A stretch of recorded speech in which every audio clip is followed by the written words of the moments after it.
اعوذ باللہ من الشیطان الرجیم، بسم اللہ الرحمن الرحیم۔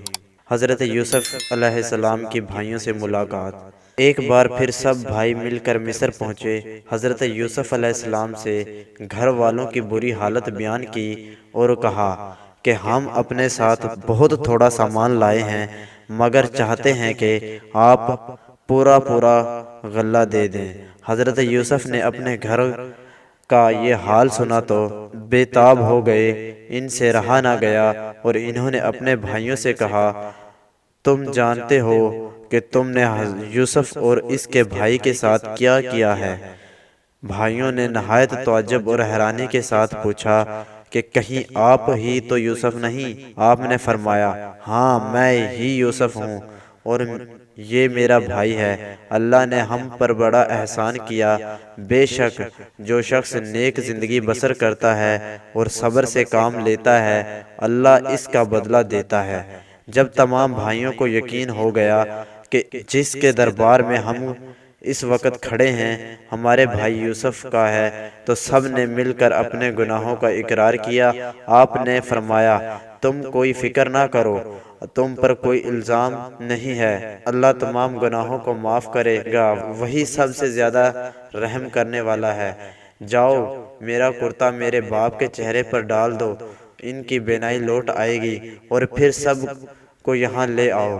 ادھر قافلہ مصر سے روانہ ہوا اور ادھر حضرت یعقوب نے اپنے گھر والوں کو یہ خوشخبری دے دی کہ مجھے حضرت یوسف کی بو آ رہی ہے۔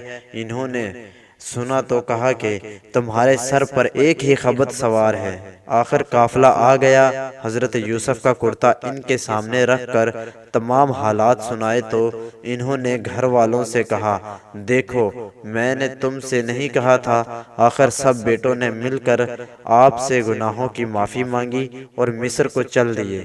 حضرت یوسف سے ملاقات ہوئی تو انہوں نے ماں باپ کو اپنے پاس ٹھہرایا اور کہا، خدا چاہے تو مصر میں امن اور آرام کے ساتھ رہیں۔ پھر ان کو اپنے ساتھ تخت پر بٹھایا۔ سب کے سب بھائی شاہی آداب بجا لائے۔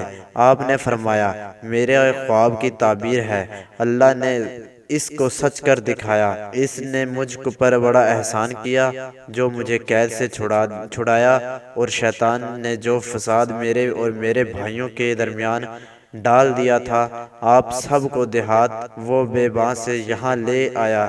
بے شک میرا رب خیر کی حکمت جانتا ہے۔ اے میرے پروردگار، تو نے مجھ کو حکومت دی، باتوں کا مطلب سمجھا دیا۔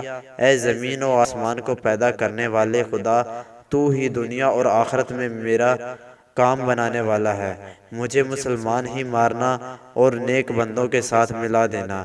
غرض ایک عرصہ تک حضرت یوسف اللہ کے بتائے ہوئے قانون کے مطابق مصر میں حکومت کرتے رہے، لوگوں کو اللہ کی طرف بلاتے رہے، برائیوں سے روکتے رہے، بھلائیوں کو پھیلاتے رہے۔ ملک مصر کو اچھائیوں سے بھر دیا اور پھر بالآخر اللہ کے پاس چلے گئے، یعنی آپ کی وفات ہو گئی اور آپ مصر میں دفن ہیں۔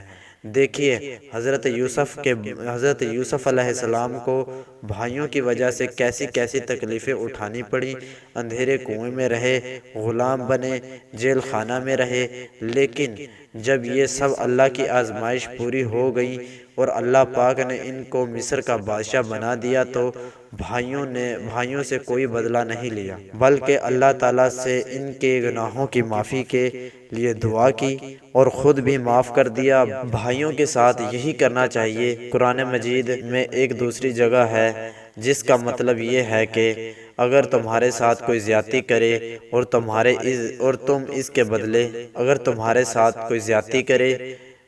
اس کے بدلے اس کے ساتھ نیکی اور بھلائی کرو تو وہ دشمن تمہارا حقیقی دوست بن جائے گا۔ اللہ ہم سب کو ایسی ہی توفیق دے۔ اگر ہمارے ساتھ کوئی زیادتی کرے تو ہم اسے معاف کرنے کی ہمت رکھیں اور اس کو معاف کریں۔ اللہ ہم سب کو معاف کرنے کی توفیق دے۔ آمین ثم آمین۔